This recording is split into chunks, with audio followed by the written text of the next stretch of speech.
Hi all. இன்னைக்கு நம்ம பார்க்க போறது என்ன அப்படின்னா டேட்டா சயின்ஸ் அப்படிங்கிற ஒரு சீரீஸை பத்தி பார்க்க போறோம். டேட்டா சயின்ஸ் பத்தி நமக்குள்ள இருக்கிற பேசிக்கான சில கேள்விகளுக்கான பதில் தரக்கூடிய சீரீஸா தான் இது இருக்க போகுது. சரி, ஃபர்ஸ்ட் ஆஃப் ஆல் டேட்டா சயின்ஸ்னா என்ன, டேட்டானா என்ன?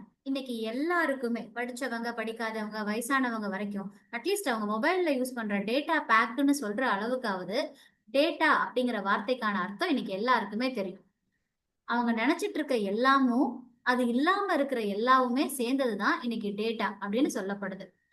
அதாவது நம்ம எதெல்லாம் மீனிங்ஃபுல்லா தொகுத்து வைக்கிறோமோ அதுவும் டேட்டா தான். ஒரு வெப் பேஜை கடந்து வரும்போது இல்ல ஒரு யூடியூப ஸ்க்ரோல் பண்ணும்போது நம்ம பிடிச்சிருக்குன்னு ஒரு வீடியோவை நம்ம பார்த்தா அதுவும் டேட்டா தான். ஒரு வீடியோவை நம்ம பிடிக்கலன்னு தள்ளி விட்டோம்னா நம்ம கிராஸ் ஓவர் பண்ணி வந்தோம்னா அதுவும் டேட்டா தான். அப்ப இன்னைக்கு ஒரு கம்பெனி அது வந்து ஒரு பேங்கா இருக்கலாம், இல்ல ஒரு பினான்சியல் இன்ஸ்டிடியூஷனா இருக்கலாம், ஒரு யூனிவர்சிட்டியா இருக்கலாம், இல்ல ஒரு இண்டிவிஜுவல் அவரோட ப்ராடக்ட மார்க்கெட் பண்றதா இருக்கலாம். இந்த இடத்துல நான் கம்பெனி ஆர்கனைசேஷன் சொல்றது இதுல யாரா வேணாலும் இருக்கலாம். அவங்களுக்கு இந்த டேட்டா தான் மூலதனம்.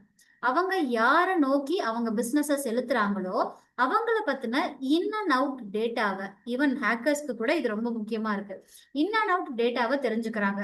அதன் மூலமா இவங்களோட ப்ரியாரிட்டிஸ் எது, இவங்களோட பிளஸ் என்ன மைனஸ் என்ன, இவர்கிட்ட எதையெல்லாம் சேல் பண்ண முடியும் எதெல்லாம் சேல் பண்ண முடியாது அப்படின்னு அனலைஸ் பண்ணி அவங்க பிசினஸ்க்கான இன்சைட்டை எடுக்கிறதுக்கு அவங்க பயன்படுத்தக்கூடிய இந்த மாடர்ன் டே வார்த்தைக்கு தான் டேட்டா சயின்ஸ்னு பேரு. இன்னும் தெளிவா சொல்லணும் அப்படின்னா ஒரு ரெண்டு கம்பெனி ஒரே மாதிரியான ரெவன்யூ ஜெனரேட் பண்றாங்க. ஒரு ரீட்டைல் கம்பெனி, அவங்களுக்கு இந்த மாதத்தோட வருமானம் 5 கோடி ரூபாய் அப்படின்னு வச்சுக்குவோம். ஒரு டைமண்ட் மெர்ச்சன்ட் இருக்காங்க, அவங்களோட இந்த மாதத்தோட வருமானம் 5 கோடி ரூபாய். இவங்க ரெண்டு பேரோட மாத வருமானம் 5 கோடி ரூபாய் தான். ஆனா ஒரு ரீட்டைல் குரோசரி கம்பெனி இதை ஏர்ன் பண்ண மெத்தடும் அவங்களோட 5 கோடி ரூபாய் ஃபில் ஆன விதமும் இவங்களோட 5 கோடி ரூபாய் ஃபில் ஆன விதமும் என்டையர்லி வேற. இவங்க 1ஆம் தேதியில இருந்து 31ஆம் தேதி வரைக்கும் பல ஆயிரக்கணக்கான பில்ஸ்ல இந்த 5 கோடி அச்சீவ் பண்ணியிருப்பாங்க. அதே ஒரு டைமண்ட் மெர்ச்சன்ட் வெறும் 5 பர்ச்சேஸ்ல இல்ல ஒரு 5 சேல்ஸ்ல இதை அச்சீவ் பண்ணியிருப்பாங்க. இது மாதிரி தான் ஒரு ரெவென்யூ நடக்குது, ஒரு லாபம் வருது, இல்ல ஏதோ ஒரு செயல் நடக்குதுன்னா ஒவ்வொருத்தரும் அதை ஒரு யூனிக் வேல அச்சீவ் பண்ணியிருப்பாங்க. அப்ப இந்த டேட்டா சயின்ஸ் அப்படிங்கிற இந்த ஃபீல்டு எதற்காக பயன்படுதுன்னா இது எப்படி இந்த இந்த இந்த 5 கோடி எப்படி அச்சீவ் பண்ணப்பட்டது, இது எப்படி அச்சீவ் பண்ணப்பட்டதுங்கிற அனாலிசிஸ முதல்ல ஒரு பிசினஸ்க்கு கொடுக்குது. ஸோ இவங்களுக்கு இவங்களோட பணம் எப்படி வந்ததுங்கிறத பத்தின ஒரு தெளிவான அறிவு கிடைக்குது. இது எப்படி வந்ததுங்கிற முறைகளை அப்ளைடு மேத்தமேட்டிக்ஸ், மேத்ஸ்ங்கிறது என்னன்னு நமக்கு தெரியும். அப்ளைடு மேத்னா ரியல் டைம்ல அந்த மேத்தை அப்ளை பண்றது. இப்ப பையார் ஸ்கொயர்ட ஃபார்முலா தான் ஒரு வட்டத்தோட சுற்றளவுக்கான பரப்பளவுக்கான ஃபார்முலான்னு நம்ம படிச்சாலும் நம்ம நம்ம பாக்குற ரியல் டைம்ல நம்ம வீடு வட்டமா இருக்குன்னா அது எக்ஸாக்டா வட்டமா இருக்காது, அந்த வட்டம் கொஞ்சம் இப்படி கூட இருக்கலாம். அப்ப இந்த ஃபார்முலாவை இந்த வட்டத்துக்காக கஸ்டமைஸ் பண்ணி அப்ளை பண்றது இதான் அப்ளைடு மேத் அப்படின்னு சொல்றோம்.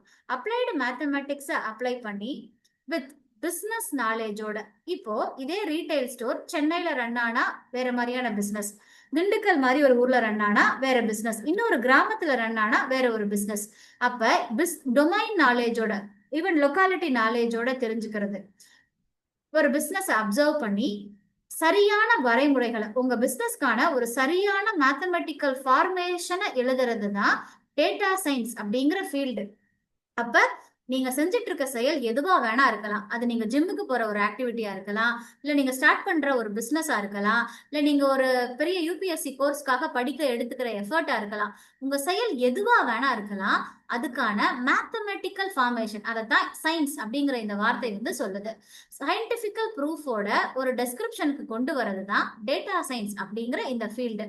அப்ப டேட்டா சயின்ஸ்னா என்ன, எந்த ஒரு செயலுக்கு பின்னாடியும் ஒளிஞ்சுக்கிட்டு இருக்கக்கூடிய அறிவியலை கண்டுபிடிச்சு வித் மேத்தமேட்டிக்ஸோட ஹெல்ப்போட பிளஸ் ஸ்டாட்டிஸ்டிக்ஸோட ஹெல்ப்போட அப்ளைடு வடிவத்துல ஒரு வரைமுறைக்கு கொண்டு வர்றதுக்கு பயன்படுறது தான் டேட்டா சயின்ஸ். ஏன்னா எந்த ஒரு விஷயம் மேத்தமெட்டிக்கல் வடிவமாக்கப்பட்டுச்சோ அதுக்கு தீர்வு கண்டுபிடிக்கிறது ரொம்ப ஈஸி. ஸோ இந்த வீடியோல டேட்டா சயின்ஸ்னா என்ன, டெக்னிக்கலி அது அது எதுக்கு தேவைப்படுதுங்கிறத பத்தி பார்த்திருக்கோம். இந்த சீரீஸை கண்டினியூ பண்ணி இதுல இருக்கக்கூடிய மற்ற கேள்விகளுக்கான பதில்களையும் பார்ப்போம்.